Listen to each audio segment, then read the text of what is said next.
Did you know that studies show people who have a consistent faith practice report higher levels of happiness and life satisfaction? It's pretty amazing how spirituality can impact our overall well-being.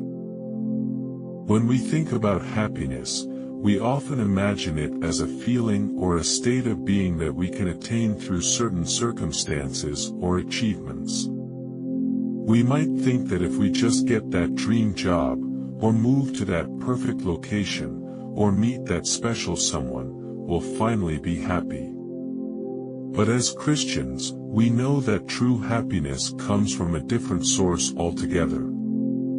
God's plan for our happiness might be different than what we expect, and that's what we're going to explore today. One common misconception about happiness is that it comes from wealth. We think that if we just had more money, we'd be happier. But the Bible tells us that's not the case. In 1 Timothy 6 verse 10, it says that the love of money is a root of all kinds of evil, and that those who pursue riches will pierce themselves with many sorrows. Wealth can actually distract us from what truly brings us joy. Another misconception is that happiness comes from success. We think that if we just achieve that one goal, or get that one promotion, we'll finally feel fulfilled. But the Bible teaches us that our worth and identity come from God, not from what we do or accomplish. In Jeremiah 9 verses 23 to 24, it says that we should not boast in our wisdom, might, or riches, but rather in knowing and understanding God. We also often think that happiness comes from external validation. We crave the approval and admiration of others, and we think that if we just get enough likes and followers, we'll feel happy and fulfilled. But the Bible warns us against seeking our validation from the world. In John 12 verse 43, it says that people love the praise of men more than the praise of God. True happiness comes from seeking God's approval and affirmation. Sometimes we even think that happiness comes from our own efforts and achievements. We think that if we just work hard enough, or pray enough, or read our Bibles enough, we'll be happy. But the Bible teaches us that it's not about our own efforts, but rather about surrendering to God's plan for our lives. In 2 Corinthians 12 verses 9 to 10, it says that God's power is made perfect in our weakness, and that when we're weak, then we're strong. So what does the Bible say about God's plan for our happiness? In Psalm 16 verse 11, it says that in God's presence, there is fullness of joy.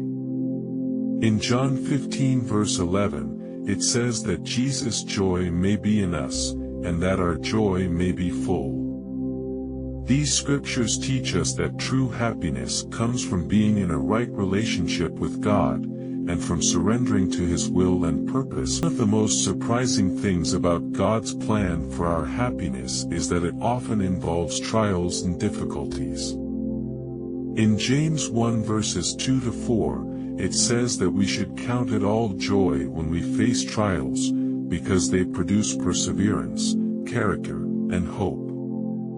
This is a hard pill to swallow, because we often think that happiness means avoiding pain and difficulty at all costs. But the Bible teaches us that true happiness comes from embracing the trials and difficulties, and seeing them as opportunities for growth and transformation. In 2 Corinthians 12 verses 7 to 10, it says that Paul was given a thorn in the flesh to keep him from becoming conceited. 3 times he asked God to remove it, but God said, "My grace is sufficient for you, for my power is made perfect in weakness." This is a powerful reminder that true happiness doesn't come from avoiding trials, but from embracing them, and seeing them as opportunities for God's power to shine through in our lives. So what's the takeaway from all of this? True happiness comes from aligning with God's will and purpose for our lives. It comes from surrendering to His plan, even when it's hard, and trusting that He knows what's best for us. It comes from seeking His presence, His approval, and His affirmation, rather than seeking it from the world. Thanks for watching, everyone.